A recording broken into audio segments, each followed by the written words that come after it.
इथं वापरलं सी, इथं वापरलं यस, ठीक आहे ना, इथं वापरलं के, इथं वापरलं एच, इथं आय, इथं यू, इथं जी आणि इथं यस.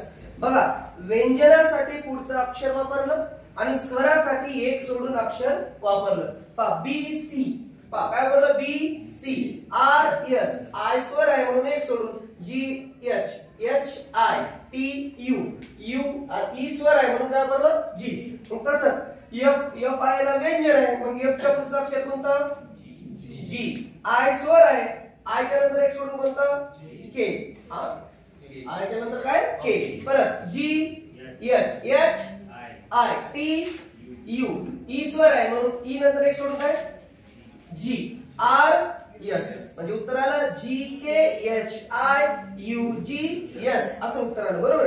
आता सेम याचं पण पहा बोर्ड, याला काय वापरलं सी, ओ चा नंबर किती वापरला 4, ए चा नंबर किती वापरला 1, आर च्या नंतर यस, डी ई असं वापरलं. बरोबर आहे. तर मग एक लक्षात आलं तुमच्या, ओ चा 4 नंबर वापरला याचा अर्थ हे नंबर वापरले, हे नंबर वापरले का नाही, म्हणजे त्याचे हे क्रमांक वापरले, एबीसीडी मधल्या क्रमांकाचा वापर केलेला नाही.